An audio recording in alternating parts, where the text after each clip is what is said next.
So today I'm going to be talking about several things to know about chronic pain, or also it's called complex pain. First and foremost, that chronic pain is actually a brain issue, that it may not seem that way, but it actually is. And I'll talk about more of that in just a minute. The second thing is that many people don't realize that it follows along the line of an addiction. I know that can be really confusing right up front, but I'll talk about that too. And then the final thing is that there's a process that you can engage in that can help you heal.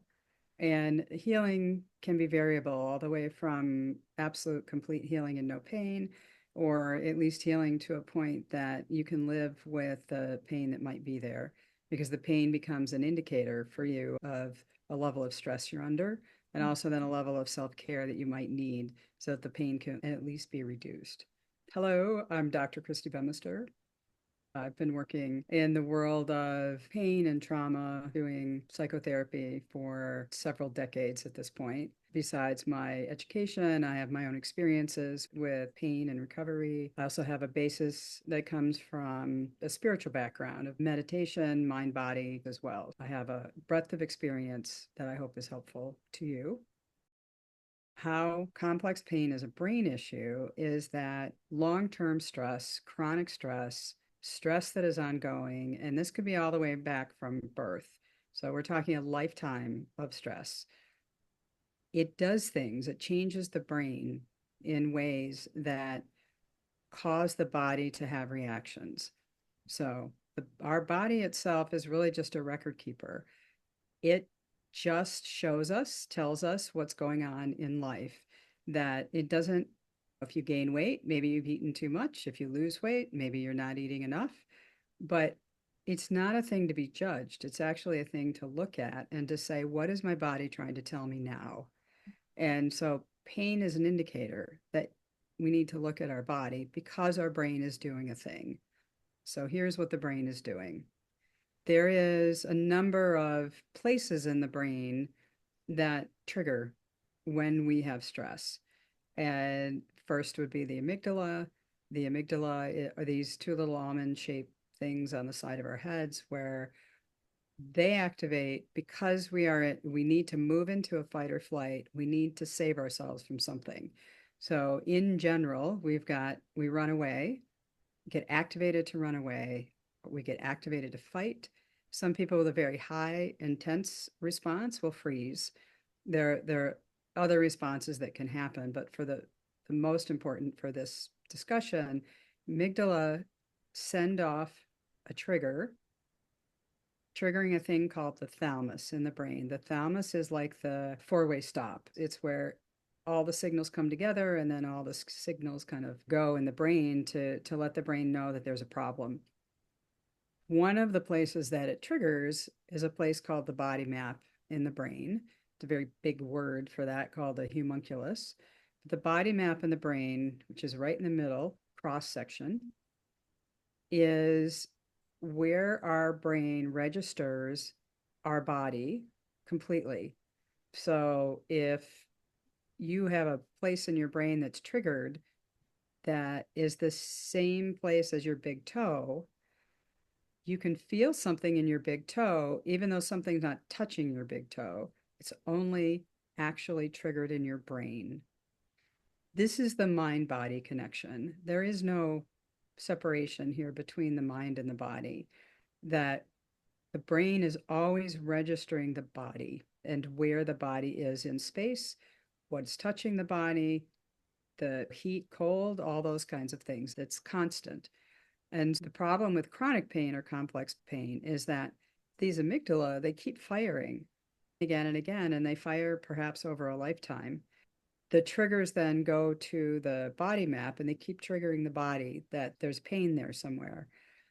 The other thing that happens is that you get a hormone dump of some kind, like cortisol. Cortisol goes into the bloodstream basically to help us flee or to help us fight.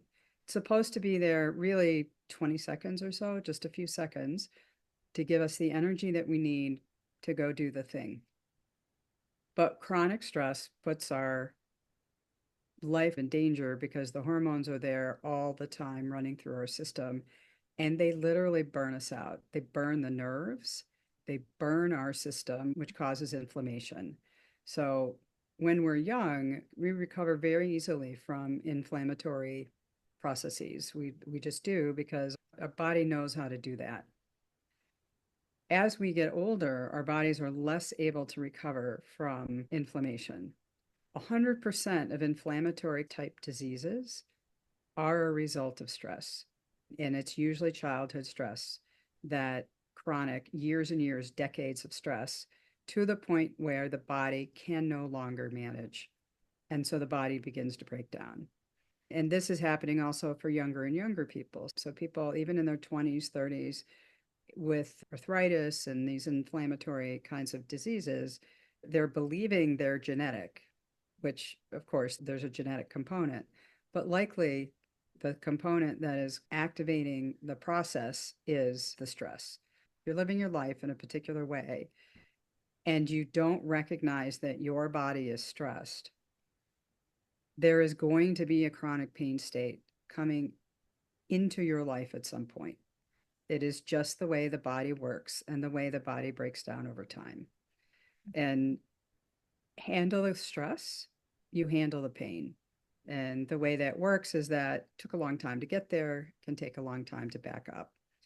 The backing up then comes from beginning to pay attention to your body, not as something to hate or judge, but as a record keeper trying to tell you something, and to begin to learn to have that balance of what's my body telling me now, and to understand and learn what stress actually means so that these parts, regions in the brain can begin to settle.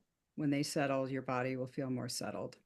Over time, your body will begin to heal, actually, because your body is made to heal. And resolving stress then shifts the body into a state where it actually can heal, even though it may take quite a while.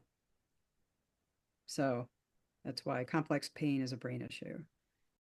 In mirroring addiction, then, the short story of this is basically that the same places that light up in addiction light up in chronic pain. And so this is the stress system, again, that has been activated. That when our stress system is activated, that is when somebody who is addicted, they go for the pill or the drug or the shopping or whatever. They want a dopamine hit. They need that dopamine hit so they can feel better. And the feeling better means all kinds of emotions and pain they're actually trying to suppress and not feel. And when they feel the dopamine is actually when they think they feel better. The problem is the dopamine won't last. In chronic pain, what happens is somebody's actively trying to get away from the pain. They go do something that's diversion, and the diversion gives them a dopamine hit. And so, at least for a moment, they can pretend a little bit they're not in pain. If it's extreme, it's not going to be possible. But it's the same feedback loop of, they call it reward. You reach out for a reward, the reward gives you a momentary hit, and then you're back restarted. So the resolution of addiction, the resolution of pain is having to attend what's really there. That means attending to trauma recovery, processing emotions, really looking at your life in such a way to see, in a very holistic way, to say, what is it that I need to do differently so that I don't need to go after that dopamine hit to feel better. And over time, the brain does heal itself. But again, it takes a sense of presence about self to do that. The overview here of what I've talked about in the pain science, I go into much more detail in my course. And not only are there insights into the deeper aspects of what chronic pain is and where it comes from and how the body operates, but there are lots of little tips there in how to work with chronic pain yourself or with your own clients with chronic pain. The last thing, which I've already mentioned a couple of times, the third thing is that this is something that can be healed. And again, it's variable. Sometimes the inflammation has caused so much damage, 100% recovery is not possible.